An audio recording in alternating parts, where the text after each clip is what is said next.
Hi, I'm Yash. Today, let's paint a still life. I'll take in some white, just a touch of white, some red, and some yellow ochre. Definitely touch of orange. And let's come right over here and drop in the midtones of this apple. You would have seen the thumbnail, so you'll have a better idea than what I do as of now. Add just a bit of water. Something comes off right over there. And sketching is very important when you're painting a still life. Smushing the paint on the paper. Now I've taken in some orange to that same color and added just a bit of white. And let's come right over there and start blocking in that color in. Now I'll just take in a bit of black to add in the shadows, and you will get that effect. Should go real quick. And let's go ahead and blend these two colors together. I'm looking for a very contrastish painting today. This still life has to be contrastish because still life will be generally in the foreground, that is nearer to us, so they need to have that contrast and depth, detailings, sharpness, all that. And I'll take some of that same color, just drop in this one, okay, just like that. Wipe off the excess paint and go ahead and blend it. You could even make use of a clean finger for that. So now I've mixed up a soft orange color mixed with red, orange, white, touch of yellow ochre. And after ensuring that this is dry, completely dry, let's come right over here and just sort of drop in that highlight.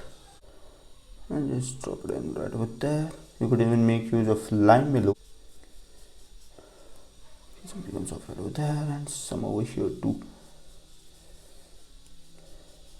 And let's go ahead and blend them with a clean finger. Okay, something like that. So now I'll just darken the corners a bit to make it look three-dimensional, and a bit over there too, and some over there at the top. I'm going from lighter shade to a darker shade slowly, because once you get the darker shade in, it's hard to go back. Blending with the brush, just some two hairs, and something comes off right over there too.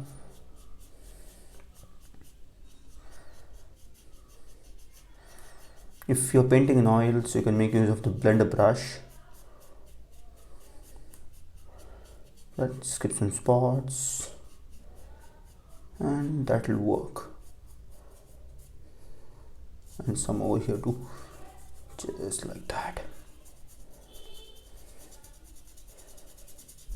Let the blending happens on its own.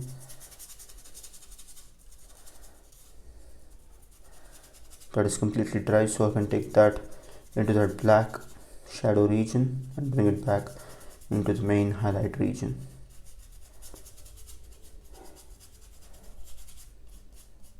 Okay, so now I'll just come right over here, and the apple is a bit tilted, so I'll make this glue tilted.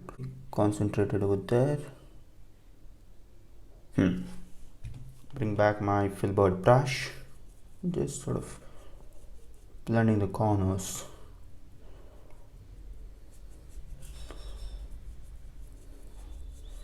You can always go back and brighten them up, no issues with that. Okay.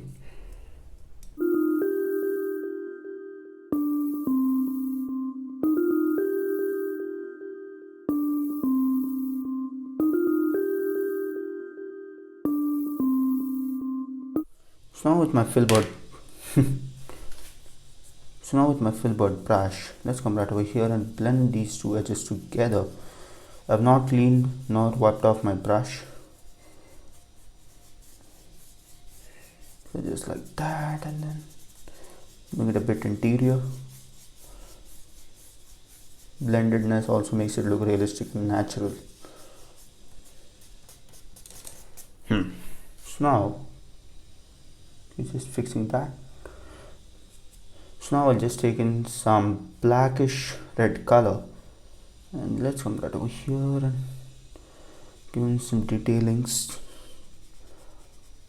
I wiped off the paint considerably, and something comes off right over there too, making it look deeper.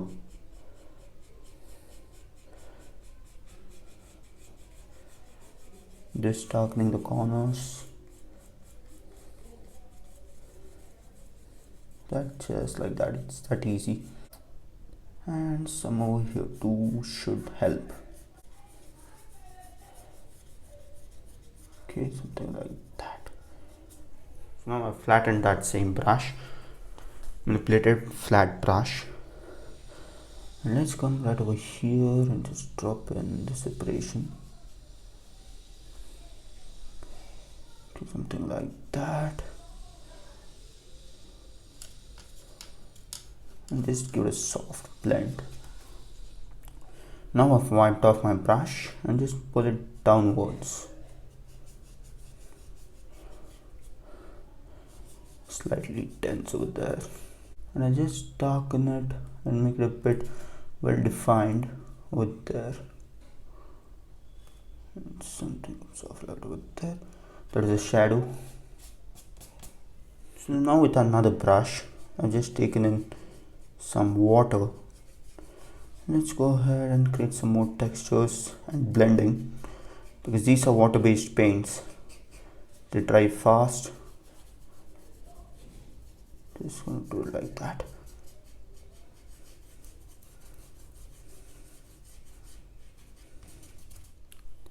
And let's go ahead and drop in this one. Not exactly at the center, somewhere the other side. That's just a personal preference.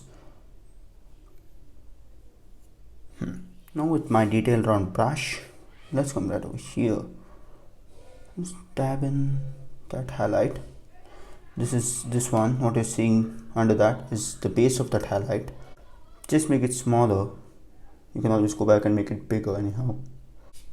And wipe off the brush and work around the edges, just the corners, not in the middle.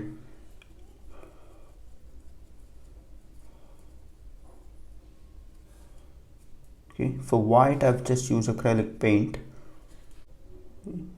Brighten that up. Let's go ahead and drop in a few more droplets of water. You can add as few or as many as you want. Okay, something over there and some over there too. In the shadow region, just tap it once, because they're not going to be brighter in the shadow region.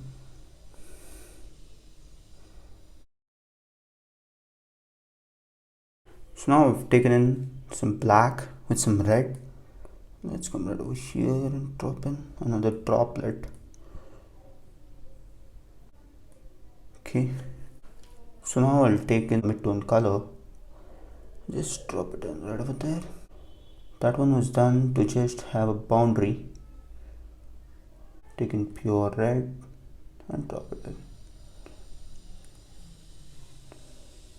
Don't want that line, that boundary stroke to be seen. And we'll have another one coming off right over there. I added just a bit of white. Should I add more? Yeah, this should work. And something comes off right over there too. Just sort of blend it. Okay, something like that. Using a clean finger. So now let's take in a darker color. Add more of black to it. And just drop it in right over there. And make them look deeper. Just pull it once or twice. So now I've taken in pure white. Yeah. Switch over to a detail round brush. And look at that. Just marking the boundary of that. Go back to that brush, detail round brush, and you can use any smaller brush for this for the sake of blending, and blend it off. Now some white on my bigger brush. Okay, drop in the lighting over there and some over here too.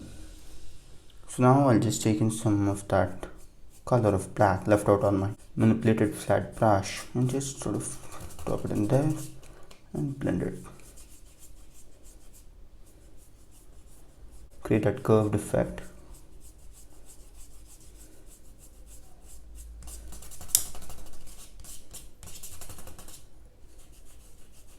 Okay, something like that.